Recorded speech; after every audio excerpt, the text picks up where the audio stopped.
Une saine alimentation favorise la santé de votre cœur. De nombreuses recherches ont identifié quelques aliments qui sont particulièrement bénéfiques au système cardiaque. 1. Les noix. Spécialement les amandes, les noix de Grenoble et les cajous, elles contiennent des gras monoinsaturés qui favorisent la santé artérielle et cardiaque.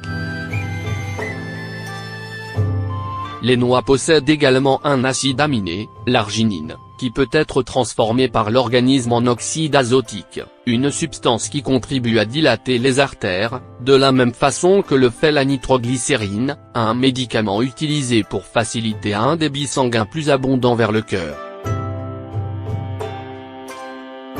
Les noix, particulièrement les amandes et noix de Grenoble, sont également une excellente source de vitamine E, qui possède une forte action antioxydant. Elle prévient la formation de caillots dans les vaisseaux sanguins et protège les globules rouges. Elles apportent également une bonne quantité de cuivre et de magnésium qui sont également très bénéfiques pour le cœur. Mais attention, ne consommez que des noix fraîches ou très bien entreposées, idéalement en réfrigérateur, surtout pour les noix vendues et calées. Bien entendu, inutile que les noix salées sont à proscrire pour la santé cardiaque. 2. Les protéines de soja, particulièrement sous forme de edamame ou tofu.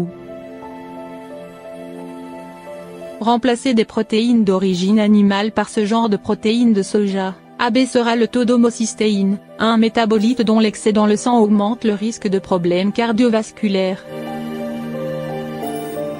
Les dernières recherches suggèrent que les poudres de protéines de soja favorisent le développement musculaire et combattent l'inflammation.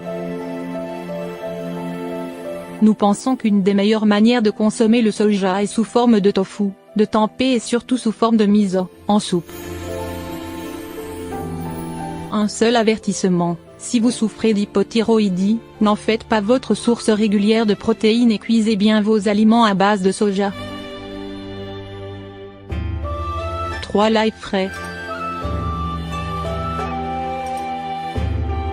Cette plante médicinale, culinaire, abaisse le taux de mauvais cholestérol, mais il est surtout efficace comme hypotenseur et favorise une pression sanguine normale. Il a également la propriété de rendre les plaquettes sanguines moins collantes.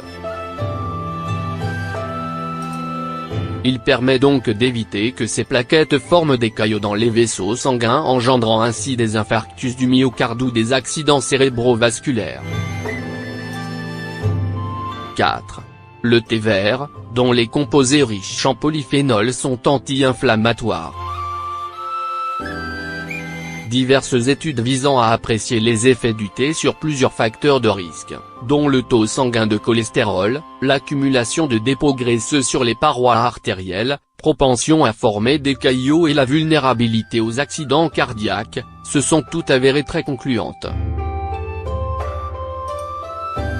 Les polyphénols présents dans le thé vert en font un bon protecteur du système cardiaque en abaissant le taux de cholestérol et en stimulant le métabolisme des lipides. 5. Les fibres solubles. Elles se trouvent la plupart du temps au cœur des végétaux. Dans l'intestin grêle, les résidus alimentaires s'agglutinent sur les fibres solubles pour être ensuite évacués hors de l'organisme. Dans le côlon, les fibres solubles sont attaquées par les bactéries. Au contact des liquides, ces fibres deviennent visqueuses et favorisent ainsi le glissement des résidus. Elles agissent comme une sorte de filtre et contrôlent les gras dans l'organisme et agissent favorablement sur la composition du système circulatoire. Les fèves, lentilles, pruneaux et pommes, sont des exemples de bonnes fibres solubles. Parmi les fibres solubles on retrouve les pectines, les mucilages, qui forment des gels au contact de l'eau. La pectine présente dans les baies et les fruits à pépins, particulièrement dans les pommes, poires, raisins, mais également dans les gommes, les mucilages et les algues.